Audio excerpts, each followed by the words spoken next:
10 മണിക്ക് തന്നെ ആരംഭിക്കും, അല്ല കൃത്യം 10 മണിക്ക് തന്നെ ആരംഭിക്കും. എല്ലാരും ഒന്ന് ക്യൂ പാലിക്ക്. എടാ ഉൽപ്പലാക്ഷ, ആരാണ് അവിടെ കിടന്ന് ബഹളം വെക്കണത്? ഓരോരുത്തരായിട്ട് ചവിട്ടി അകത്തേക്ക് ഗെറ്റൗട്ട് അടിക്കണോ? പൃഥ്വിരാജിനെ പോലത്തെ ഒരാൾ വന്നിട്ടുണ്ട്. പൃഥ്വിരാജിനെ പോലെ. ആരെ പോലെ? പൃഥ്വിരാജ്. എന്റെ ദൈവമേ, ഞാനിതുവരെ നേരിട്ട് കണ്ടിട്ടില്ല പൃഥ്വിരാജിനെ. ഈശ്വര, പൃഥ്വിരാജിനെ പോലിരിക്കുന്ന ആളാ. കേറ്റി വിടാ വൃത്തികെട്ട രാജിനെ ഇങ്ങോട്ട്. ഓ എന്റെ പൊന്നോ.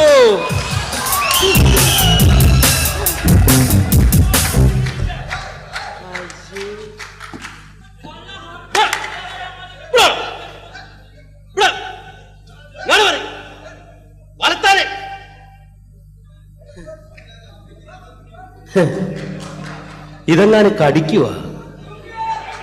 എന്തെന്നാടാ മുടി കാണിച്ചു വെച്ചേക്കണത്? സ്ട്രൈറ്റ് ചെയ്തതാ. എന്തെന്ന്? മുടി സ്ട്രൈറ്റ് ചെയ്തതാ. ഞാൻ ഓർത്ത് കറണ്ട് അടിച്ചതായിരിക്കുമെന്ന്. എന്തു കോലവാടോ മൊത്തത്തില്.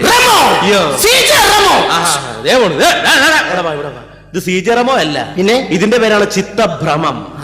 അതൊക്കെ പോട്ടെ, ഇവിടെ എന്തിനുള്ള ഇന്റർവ്യൂ ആണ് നടക്കണം എന്നുള്ള മനസ്സിലായ? 40 ലക്ഷം രൂപയുടെ ഫ്ലാറ്റ് കിട്ടുന്ന ഇന്റർവ്യൂ. അത് തന്നെ മ്യൂസിക് റിയാലിറ്റി ഷോയിലേക്കുള്ള ഇന്റർവ്യൂ. ഈ ഇന്റർവ്യൂ പഠിച്ച് പാസ്സായാൽ നിനക്ക് മ്യൂസിക് റിയാലിറ്റി ഷോയിൽ പോയി പാട്ട് പാടാം. അവിടെ പാട്ട് പാടി നേടിയാൽ 40 ലക്ഷം രൂപയുടെ ഫ്ലാറ്റ് കിട്ടും. അറിയാലോ? അതറിയാം. എന്താണ് നിന്റെ പേര്? സാബു. സാ കഴിഞ്ഞിട്ടുള്ള ബൂ. അത് ശരി. വീട്ടിലെന്ത് വിളിക്കും? വീട്ടിൽ അങ്ങനെ അമ്പ വിളിക്കണേ. അതല്ല ഞാൻ ഉദ്ദേശിച്ചത്. വീട്ടിൽ എത്ര പേരുണ്ട്? വീട്ടിൽ ഒരൊറ്റ പേര് മാത്രമേ ഉള്ളൂ, സാബു. അയ്യോ എടാ, വീട്ടിൽ എത്ര മെമ്പർമാരുണ്ട്? മെമ്പർമാരായിട്ട് ആരുമില്ല, ഒക്കെ വോട്ടർമാരല്ലേ. അയ്യോ എടാ, വീട്ടിൽ എത്ര അംഗങ്ങളുണ്ട്? അങ്ങനെ പറ. ഒരാളേ ഉള്ളൂ. 1 ഡസൻ. അത് ശരി. അച്ഛൻ എന്താണ് ജോലി? അച്ഛന് റബ്ബർ വികസന കോർപ്പറേഷനിലാണ് ജോലി. റബ്ബർ വികസന കോർപ്പറേഷൻ? അതൊട്ട് കോർപ്പറേഷൻ അതറിയാൻ പാടില്ലേ? ഇല്ല. ഈ അമ്പലപ്പറമ്പിൽ പള്ളിപ്പറമ്പിലൊക്കെ പോയിട്ട് റബ്ബർ ഇങ്ങനെ വികസിപ്പിക്കും. എന്നിട്ട് നൂലിട്ട് കെട്ടും കൊടുക്കും 2 രൂപ വാങ്ങും. വീണ്ടും വികസിപ്പിക്കും, നൂലിട്ട് കെട്ടും കൊടുക്കും 2 രൂപ വാങ്ങും. ഇത് തന്നെ പരിപാടി. ബലൂൺ കച്ചവടം. അതിനാണ് റബ്ബർ വികസന കോർപ്പറേഷൻ. ഞാൻ സ്റ്റാൻഡേർഡ് ആയിട്ട് വന്നുകൊണ്ട് അങ്ങനെ പറഞ്ഞു. Excuse me. ഹലോ പാപ്പാട്ടി, വെക്കണപ്പോൾ നിന്നെ പറയല്ല വിളിക്കുന്നത്. ചവിട്ടിന്റെ എല്ലാം വിളിക്കും. വെക്കണപ്പോൾ ആരാടോ? അച്ഛനാണെന്നേ. അത് ശരി. റബ്ബർ വികസന കോർപ്പറേഷൻ. അപ്പൊ നിന്നോട് അമ്പലപ്പുമായി ബന്ധപ്പെട്ട ചോദ്യം ഞാൻ ചോദിക്കാം. നമ്മൾ ഈ സാധാരണ ഉത്സവപ്പറമ്പിൽ കാണപ്പെടുന്ന ഒരു കാഴ്ചയാണ് ആന.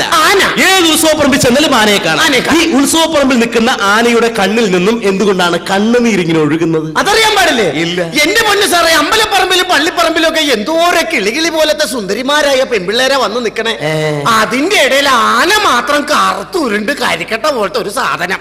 അതോർത്ത് മനപ്രയാസം കൊണ്ട് കരയണതാ. എന്റെ പൊന്നോ. അപ്പൊ ആനയുമായി ബന്ധപ്പെട്ട വേറൊരു ചോദ്യം. നമ്മൾ ഈ സാധാരണ ആനയ്ക്കൊക്കെ ഹിന്ദു പേരുകളാണല്ലോ കൂടുതലായിട്ട് ഇടാറ്. മംഗലാംകുന്ന് ഗണപതി, പാമ്പാടി രാജശേഖരൻ, ഗുരുവായൂർ കേശവൻ, ഇങ്ങനെയുള്ള ഹിന്ദു പേരുകളാണ് ഇടാറ്.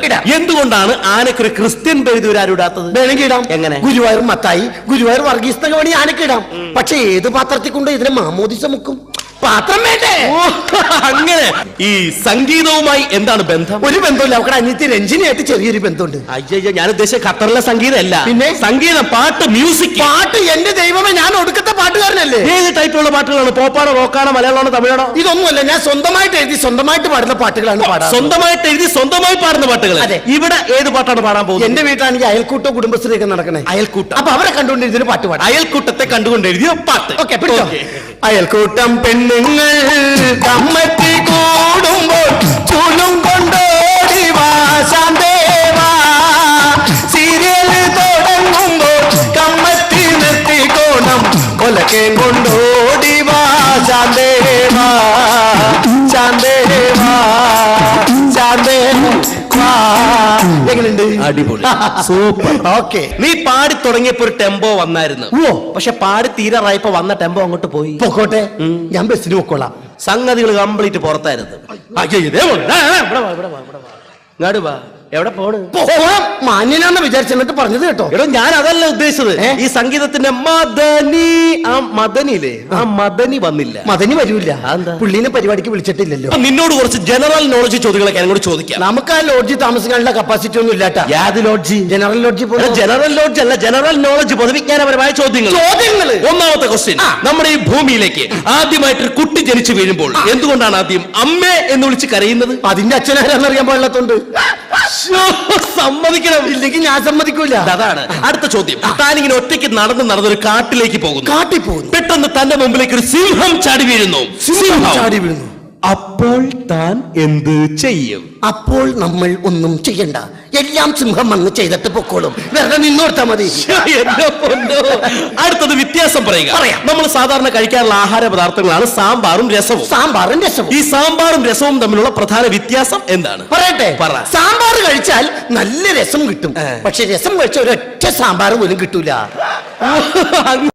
ഓക്കെ, അടുത്ത വ്യത്യാസം പറയുക. പറയാം. ചപ്പാത്തിയും ചിക്കൻ ഗുനിയായും തമ്മിലുള്ള വ്യത്യാസം പറയുക. പറയട്ടെ. പറ. ചിക്കൻ ഗുനിയ കൊതുക് പരത്തുന്നു, ചപ്പാത്തി നമ്മൾ തന്നെ പരത്തണം.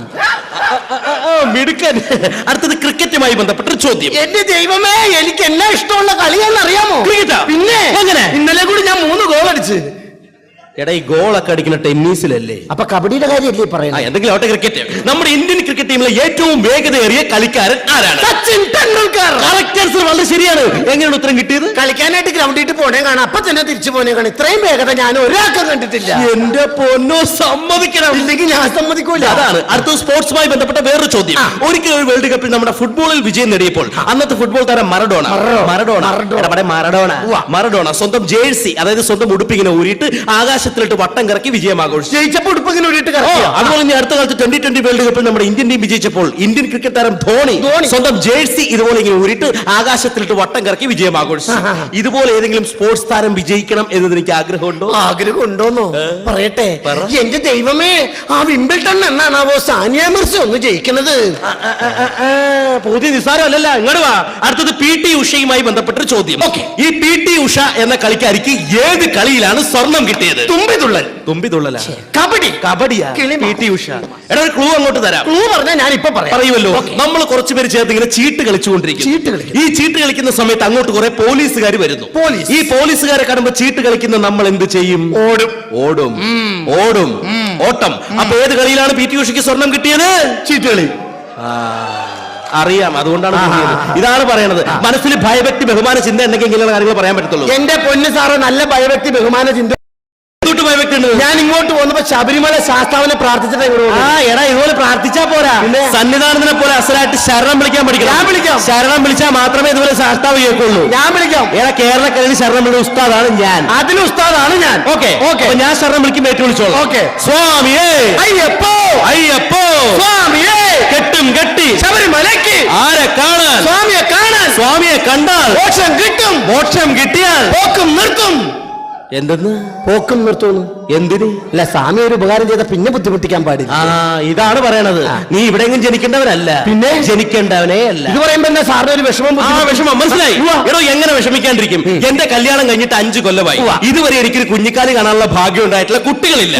ഈ കഴിഞ്ഞിടയിൽ എന്റെ ഭാര്യ ഒന്ന് ഗർഭിണിയായിരുന്നു. അവിടെ ഉണ്ടായ പ്രശ്നം, എന്റെ ഭാര്യയുടെ വയറ്റിൽ കിടക്കണ കുട്ടി സ്ഥാനം തെറ്റി കിടക്കണം എന്ന് പറഞ്ഞ് ആകപ്പാട് ടെൻഷൻ കഷ്ടപ്പാടുമല്ലേ? അത്രയല്ലേ ഉള്ളൂ. ഇതുപോലെ എന്റെ രണ്ടാമത്തെ കുട്ടി ഉണ്ടായപ്പോ സ്ഥാനം തെറ്റി എന്ന് പറഞ്ഞ് എന്ത് പ്രശ്നമായിരുന്നു?